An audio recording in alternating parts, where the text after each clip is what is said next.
আমাদের খেয়াল কেউ করবেন না।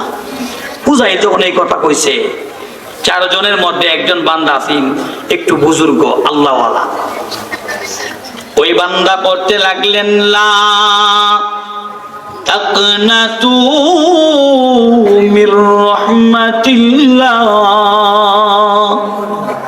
যখন এই আয়াতটা পড়ছে, ফুজাইলের ভিতরে ধাক্কা মারছে। সুবহানাল্লাহ।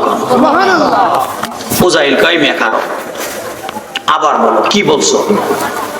বলে আমি বলছি না, এটা আল্লাহর কালাম, লা তাকনাতু মির রাহমাতিল্লাহ। বান্দারে, আল্লাহর রহমত থেকে নৈরাশ হইও না, কারণ তোমার গুনাহ আল্লাহর রহমতের চাইতে বড় না। সুবহানাল্লাহ কোন। আরে রাসূলুল্লাহ বাদের বাবারা,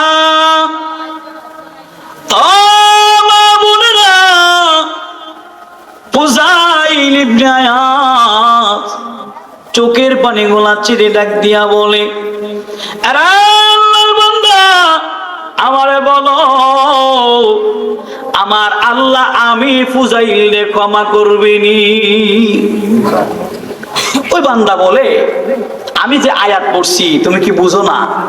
আল্লাহ তো বলছে নৈরাশ হইও না, কারণ তোমার গুনাহ আমি রবের দয়ার চেয়ে বড় এখনো হইছে না। সুবহানাল্লাহ কইতেন না? ফুজাইল আল্লাহর বান্দাদেরকে ডেকে বলে, এরা আল্লাহর বান্দারা শুনিয়া নাও, আমি ফুজাইল তওবা করতে চাই, তওবা পড়ায় আমারে তোমাদের কাছে বায়াত করে দাও। ওই 4 জন ব্যক্তি বলে, ফুজাইল তোমার পাপটা এত বড়, কিন্তু তোমাদের স্থান আমার কাছে হয় নাই, তবে কি করব? বলে বাগদাদে চলে যাও, ওখানে একজন আল্লাহর ওলি আছে। সুবহানাল্লাহ বলেন। ওলি আল্লাহ দরকার আছে না নাই? কথাটা শুনলে বুঝবেন। আরে ও রাসূলুল্লাহ বাদের বাবারা, ফুজাইল ইবনে আয়াজ কথাটা শুনে দলের লোকদেরকে বললেন, চলে যাও, আজকের পর থেকে আর ডাকাতি হবে না। দলের লোকেরা বলে, ওলিরা, ডাকাতি যদি ছেড়ে দিতে হয় তাইলে আমাদেরকে লইয়া ডাকাতি ছাড়বেন। একলা ছাড়তেন কেন? আমরা ডাকাত ছেড়ে দিলাম। সুবহানাল্লাহ কইতেন না? ডাকাত ভালোই যাইব। বাগদাদে চললো, গিয়া ওই বাগদাদে আল্লাহর ওলির দরজায় আঘাত করলেন। ভিতর থেকে আওয়াজ দিলেন, কে? বাহিরে উত্তর দিলেন, আমি ফুজাইল ইবনে আয়াজ। মুরিদা থরথর করে কাঁপতে লাগলেন, কিন্তু ভিতর থেকে মুর্শিদ বললেন, ওই আল্লাহর ওলি বললেন, দরজাটা খুলে দাও। কেউ বুঝিতে পারে না রে ওলি আল্লাহর খেলা। কথা বলেন ঠিক কিনা? ওরে জোর করিয়া বুঝতে গেলে তার গোটে মরণ জ্বালা, কেউ বুঝিতে পারে না রে পীর মুর্শিদের খেলা। ঠিক কিনা কর? আল্লাহর ওলি বললেন, দরজাটা খুলে দাও, মেহমান আসছে। সুবহানাল্লাহ বলেন। আরে বন্ধু, দরজাটা খোলা হলো। দরজাটা খুলে দেওয়ার পর ফুজাইল ইবনে আয়াজ তার দলের লোকেদেরকে লইয়া গিয়া সেই আল্লাহর ওলির কদমের মধ্যে বসে পড়লেন। ডাক দিয়া বলে, হুজুর, আমারে আপনার কাছে মুরিদ করে দেন, আমারে আপনি তওবা ইস্তেগফার পড়ান। ও আল্লাহর ওলি, আমি ফুজাইল তওবা করে নিলাম, আমি তওবা করতে চাই, ফিরে আসতে চাই রবের প্রতি, আমি সব কিছু ছেড়ে দিব।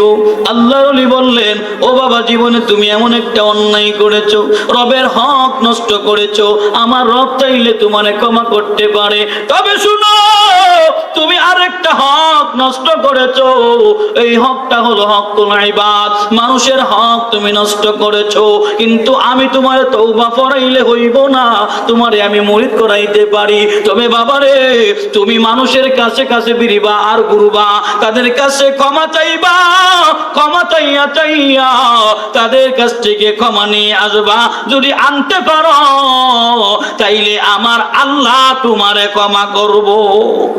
সুবহানাল্লাহ বলে। ফুসাইল ইবনে আয়াসকে ওই আল্লাহর ওলি মুরিদ করে দিলেন। কইরা বলতে যাও, সেই লোকগুলির কাছে ক্ষমা চাইবা যাদের উপরে তুমি অত্যাচার করেছিলা, জুলুম করেছিলা।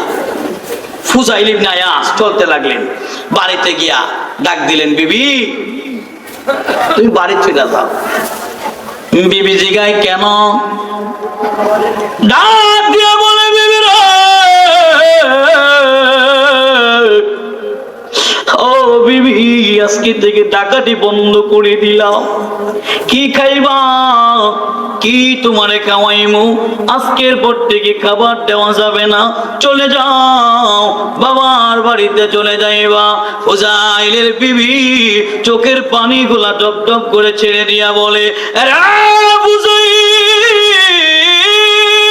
তুমি বললা বাবার বাড়ি যাওয়ার জন্য, কিন্তু আল্লাহর কসম করে বলি রে স্বামী, এতদিন যদিও বাবার বাড়ি যাওয়ার ইচ্ছা ছিল, আজকে থেকে আর বাবার বাড়ির নাম লইতাম না। সুবহানাল্লাহ বলে। আমাদের বিবিরা যদি হইতো, কইলে থাক, ডাকাতি নাই, টাকা পয়সাও নাই, তোমার মতো লোক আমারও দরকার নাই। আম্মা গোসা কইলেন না, আমাদের দেশের মানুষের অবস্থা এখন বর্তমানে এমন, ওই টাকা দিবেন বউ খুশি, সম্পদ দিবেন বউ খুশি, বালাবোরা পোশাক পরাইতে পারতেন না, বউ বেজার, আছে না নাই? কিন্তু ফুজাইল বললেন, ও স্বামী শোনো, স্বামীরা